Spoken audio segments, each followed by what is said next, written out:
Were you all able to hear that? Yes. Yes. Yes. Yes.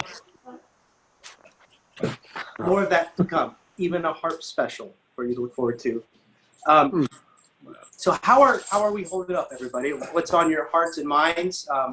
We'll go one at a time as you feel so led. Just chime right in. For having so much time.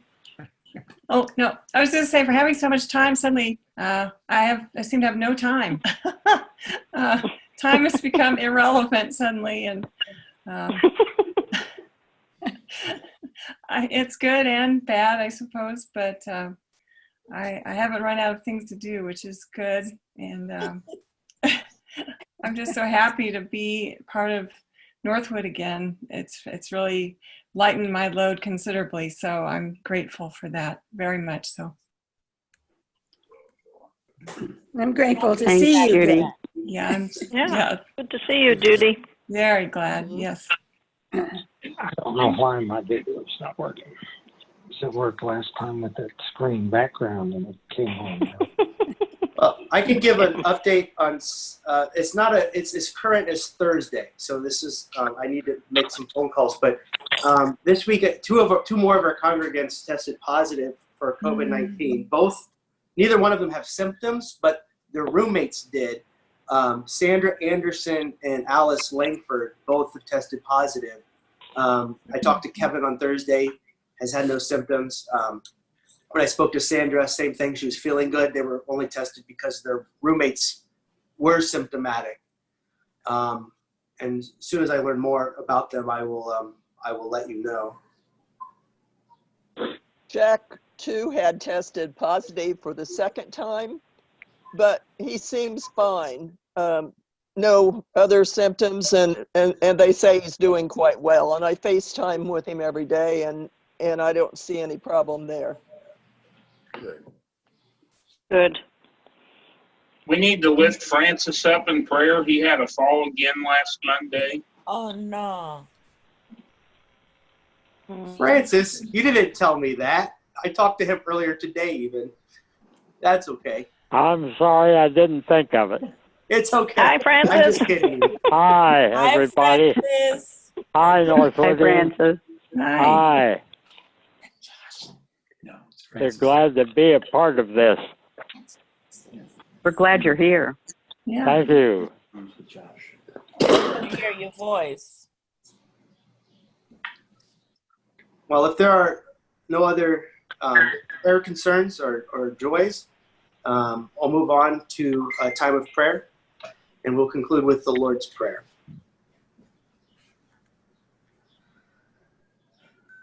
Almighty God, we thank you for the opportunity to see one another, even if it's not in the way that we'd like to be seeing one another. At least we have this technology that's able to bring our voices into the same space and our faces into the same space where we can commune in, albeit an imperfect way, at least in some way. And we thank you for that. And we pray for our congregants as they're each in their own way coping with and managing their lives in the midst of this very interesting time in our worlds, in the history of humanity. And I pray that going forward, you give leaders wisdom and insight and calm and poise and clarity for medical workers and doctors and for those who are working hard to bring relief by way of medicine and vaccine. I pray for them. And I pray for our Northwood congregants who are not well in mind or in body or in spirit, that you will, that your spirit will meet them in that place and shore them up and restore them and bring about healing in whatever form that needs to take. I pray these things in Jesus' name. And now we join together in the prayer Jesus taught us, saying, Our Father, who art in heaven, In heaven, hallowed be thy Hallowed name. be be thy name. Thy Thy kingdom kingdom come, come, thy will be done be thy done will be on earth done as it is as in it heaven. is in in heaven. heaven. as heaven. it Give is us in this heaven. Give day us our our daily daily bread, bread and and forgive forgive us us our our sins Our sins Sin, as we sins, forgive We those forgive who forgive those sin those who sin sin against against us. sin us. and lead against us not into Into temptation, temptation. temptation. deliver us from Deliver Deliver us us from evil. evil. evil. Thine is For the thine Thine is is the the kingdom, kingdom kingdom, the and the power, power power, power, and and glory forever. glory glory, forever. forever. forever. Amen. Amen. Amen. Amen.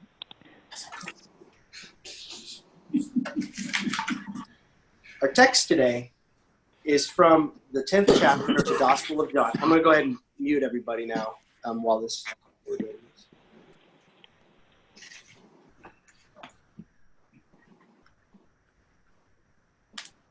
Okay. Our text today is from the 10th chapter of the Gospel of John, verses 1 through 10. And it reads, "Very truly I tell you, if anyone who does not enter the sheepfold by the gate, but climbs in by another way, is a thief and a bandit. The one who enters by the gate is the shepherd of the sheep. The gatekeeper opens the gate for him, and the sheep hear his voice. He calls his own sheep by name and leads them out. When he has brought out all his own, he goes ahead of them, and the sheep follow him because they know his voice.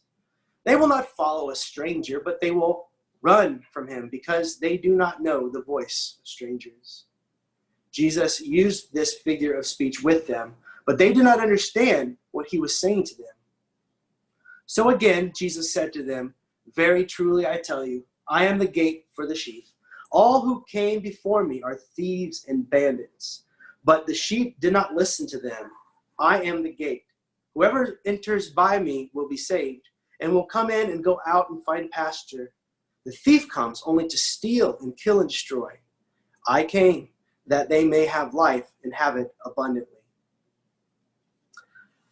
My first impulse after reading this passage is to discuss the ways in which this passage and ones like it have been weaponized over the years. This gate metaphor seems to have more to do with keeping people out rather than opening up to invite more people in. And so you might have heard sermons preached where the gate was described in increasingly narrow ways, as if the point was the good shepherd was some kind of bouncer outside of the God club, keeping people who don't belong inside on the outside.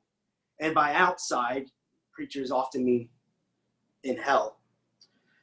And that way of framing this passage, not only does it prevent people from accessing the life-giving message that comes to us by the way of this metaphor, but it also entrenches the judgment and the judgmental posture that many religious folks of diverse religious communities often hold. All that to say, the goal of this text isn't so much about the narrowness of the gate or God as bouncer. It's more to do with the life-giving ways of Jesus and an invitation to enter into those life-giving ways and the importance of hearing the voice of the one who calls us towards this life-giving way amidst the din and the clutter and the clamor of competing voices, voices that are trying to arrest our attention away from the constant voice of Christ, again calling us towards a life-giving way. So what is this life-giving way? And I'm going to stick to the life-giving way as it's described in John's gospel. I'm not going to jump to some of the others. I'll stick within John. And in John's gospel, this life-giving way is anchored in God's love, John 3:16. You might have heard that passage before. It's anchored in truth.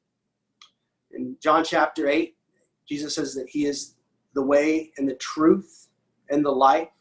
So this idea of radical truth-telling as embodied in the person of Jesus, who tended to call it like he saw it. It's anchored in grace. Whoa. What was that? I think something just fell upstairs. Perhaps a fan. Sorry about that. It scared me. Whew. Let's get back on track. So love, truth, and anchored in grace. In that same chapter, John chapter 8, we read the story of a woman who is caught in adultery. And people are surrounding her wanting to throw stones and stone her to death. And Jesus says the memorable line, if you're without sin, cast the first stone. So this is envisioning a way where not only is God's love reflected on the people, and the people are reflecting that love, people are naming the truth about themselves and about others in a way to enhance the love, not in a way to condemn. And then people are extending grace in the ways that Jesus extends grace to all persons, with this acknowledgement that we are all kind of in this boat together with our flaws and our sins. And then lastly, this way leads to the restoration of persons who are otherwise left outside of life-giving community. So you think of the tax collectors and the sinners and the sick people that Jesus interacted with, all of which were taboo persons in one form or another. And Jesus taught us about this different way of being that conflicted with, was in competition with other ways of being that were manifesting in real time all around him in communities all through Israel. And he instructed others on this better way. And in this sense, he is the way to the life-giving, wholesome community that we anticipate is on the inside of this fence, where the shepherd is going to lead the sheep. In the meantime, there are people who are trying to shortcut the process and enter in by a different way, through pillage, through plunder. They're described in this passage as thieves. And in Jesus' day, and we've talked about this several times, but just to give a brief overview, Rome ruled the roost.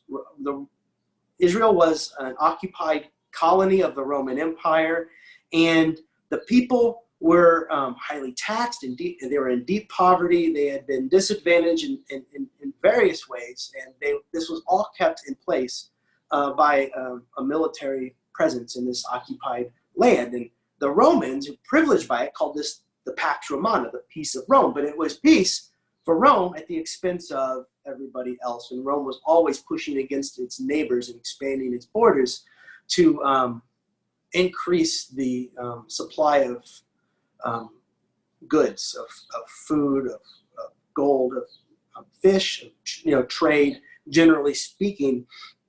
And so, along with this,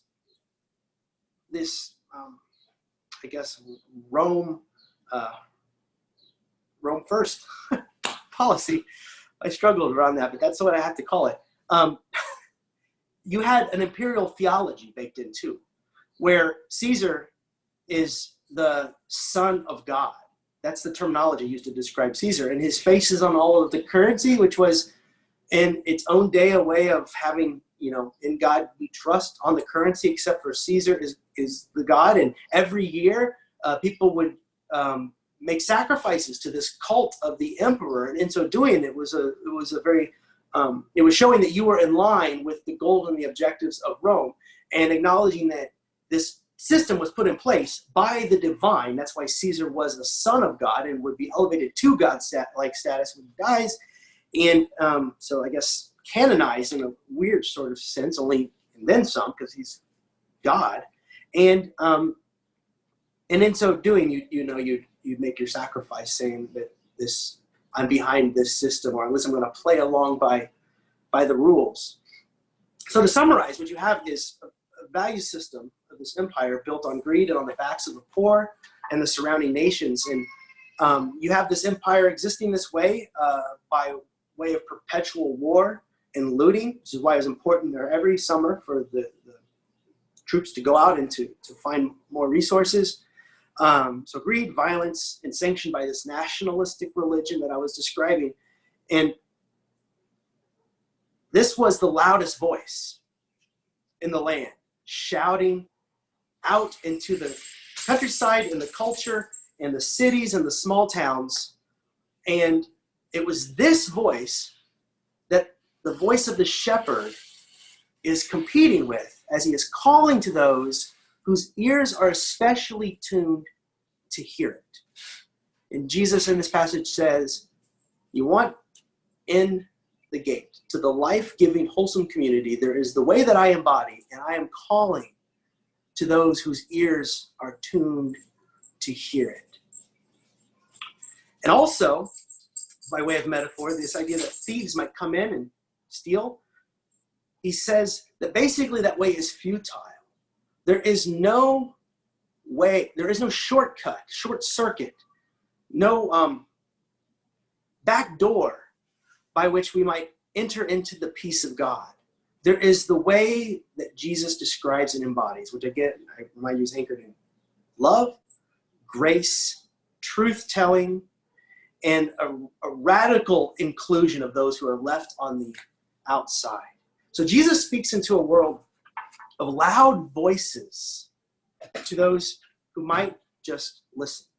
And those that listened, we call disciples. And it's you and me trying to hear it. The thing is, there are many voices today that are trying to command our attention. I don't think I need to tell you. And in our consumer culture, we are told that our identity is tied up in our vocations. So who you are isn't so much about what family you're from or how you're wired as a person. It's more like, who are you? Well, I am, fill in your vocation. I am a teacher. I am, that's our culture. And our identity is tied up in our ability to accrue wealth, in our titles, and in our national identity. It's like we wear so many name tags, mass-produced, meant to give us this sense of identity. And we're told that if we play the game, there will be a safe space carved out for us by which we will find security, safety, we'll be fed, we'll be cared for. But, gotta be honest, the safety is made possible still by way of military force. Wealth is made possible by rampant consumption and a willing but albeit underpaid workforce that we're hearing about now as we're realizing just how essential these people have always been to us. My brother-in-law has worked in Walmart for a decade, and my sister is afraid that he will come home and get sick, but he goes and he packages up to-go orders for groceries because it's absolutely necessary. But we're told that we'll have this sort of security and safety if we just continue to be consumers and to feed the ever-increasing needs of consumer culture. And I guess the place to lean into some radical truth-telling at this point is to ask the question, in the meantime, look around you. Have the promises borne out? Have they been found to be true? With increasing mass incarceration, one solution to poverty, deeper pockets of poverty, more vulnerable middle class, ever shrinking, which was true before the pandemic, fragility of a system being laid bare, and yet the persons who have been the loudest voices continue to tell us that the place where we will find safety and security and life-giving community is answered, that they, in a sense, are the way to these things. And I would invite you to consider in these times to tune rather in to the voice of Christ that calls through the centuries towards a different way. A way that says that we do not live by the abundance of our possessions, that we live on more than bread alone, that we are to refrain from the death-dealing ways of this world. I was just reflecting on something that's happening right now as the meat processing industry is kind of at a standstill and farmers have no place to offload their pigs and their cows. And so since there is no profitable way to transport them any place, they call it depopulation. I'll be kind. Someone could ask the question, well, why don't we get that food into the places where it can be used, into the mouths of hungry people, an ever-increasing portion of the population? And the answer is very simple. It's not profitable to do that. When Jesus had 5 fish and 2 loaves, he multiplied them and dispersed them, asking for nothing. Now, if somebody could learn that trick today, you better believe the next question would be, boy, how can we cash in on an endless supply of food with no labor? But instead, what we do is we kill livestock because we can't find a profitable way of distributing it to the places where it's necessary, where it's needed. I'm trying to paint a picture of 2 conflicting ways of looking at these problems that are fundamental to humanity, which is, where will we find that pasture where the sheep are cared for and where the people find peace and communion with one another, where antagonism and violence is gone? And Jesus claimed to be the way to that place. He called it the kingdom of heaven, the realm of God, the place where things were different. And he talked about it as something that was coming someday, and also something that he brought with him. And he was killed for it. As his way came into conflict with the ways of Rome, they killed him. But he lived again, which tells us that at the end, the long arc, love wins. The love of God wins. The power of God wins. But we are participants in this bringing the realm of God into real time in pockets as best as we are able. This has been the work of the church for centuries. And at times, they've gotten beautiful things, right? The book of Acts, where you read about how thousands came and everyone had everything that they needed in this sort of way of existing in a different way in the midst of the Roman Empire. And then you have times where the church has been participant in some of the oppressive practices that humanity has been a part of for a long time.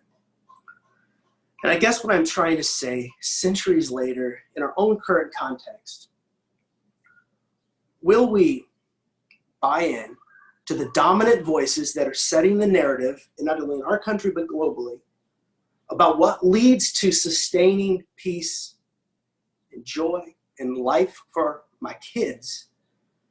Or will we hear the call of Jesus,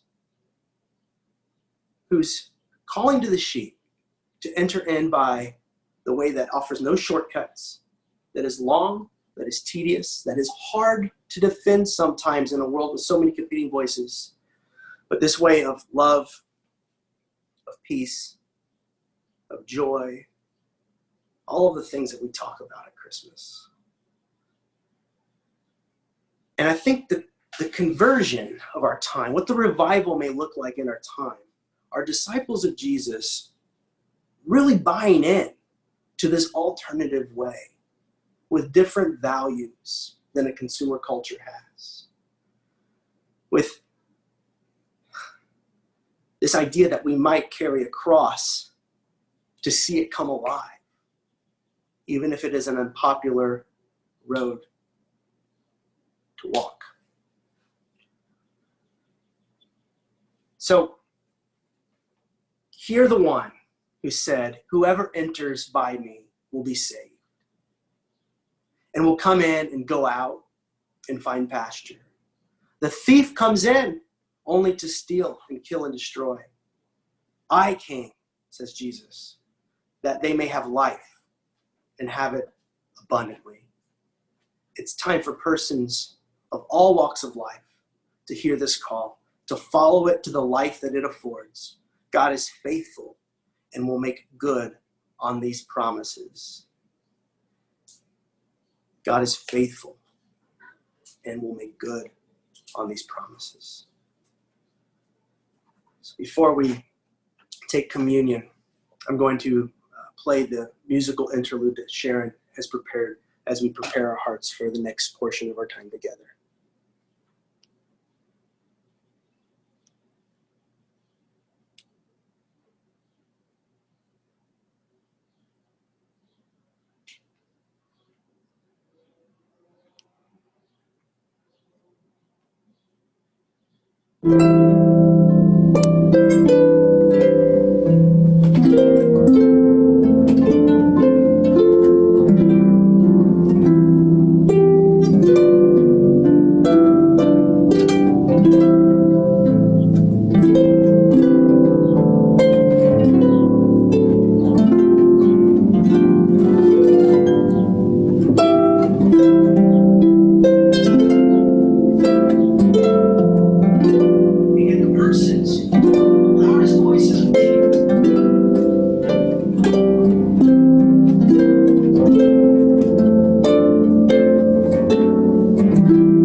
So now we're going to take communion with one another. So gather your elements. We do this because on the night Jesus was arrested, he took bread, and after giving thanks for it, he broke it. And he gave it to his disciples, saying, "This is my body, which is being broken for you. Take and eat."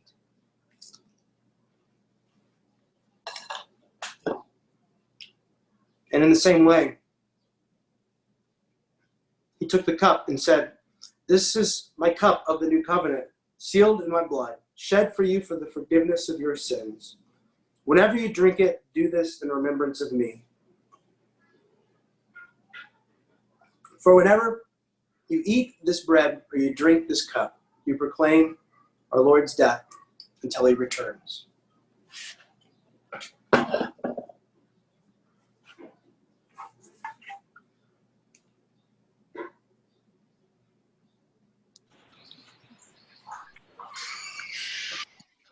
I've unmuted everybody. I just want to, I guess, hear your voices one more time before we sign off. We're going to conclude with another song that Sharon has recorded for us to listen to.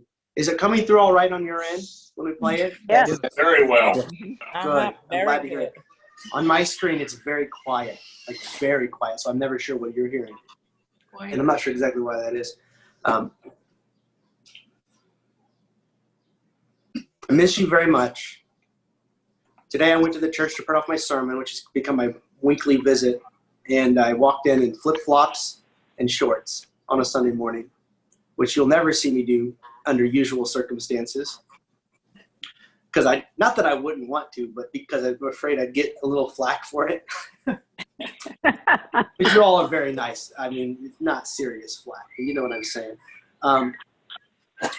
And one of the hardest things for me is just to see it, the pulpit and the pews, and it, with a very clear memory of you in them and where you sit. You know, and I get to joy in like really funny things. Like when I drove onto the parking lot today, I saw a little pile of weeds that had been pulled sitting in like a little pile in the middle of this parking lot. I was like, that's Denise. Denise. And I was right. I found her. She was pulling weeds today at the. So little things like that, I just miss terribly. And whatever the next month looks like, we will be together in person as soon as it's safe to do that. But this Abel's gonna take communion. Abel's gonna take communion. Yeah. He's not sure he likes that. It is his nap time. This is why we're doing it at this time.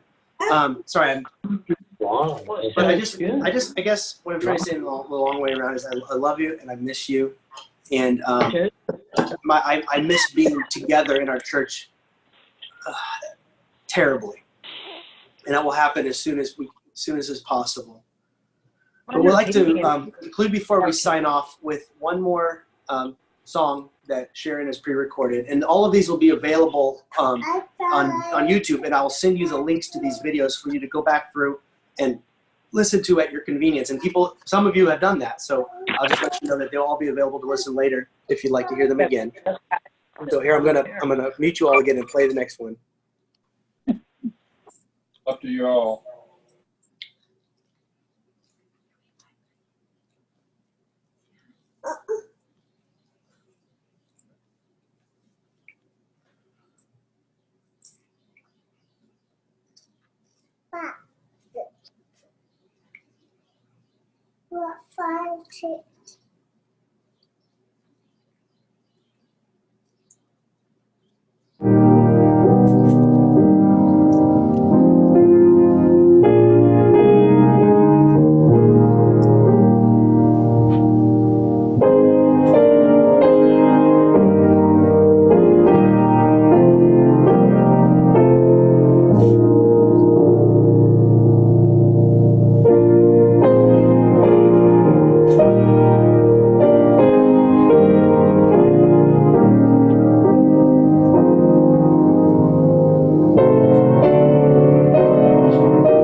And at this point, I would stand in front of you and I'd do something like this and say, go with God and have a good week.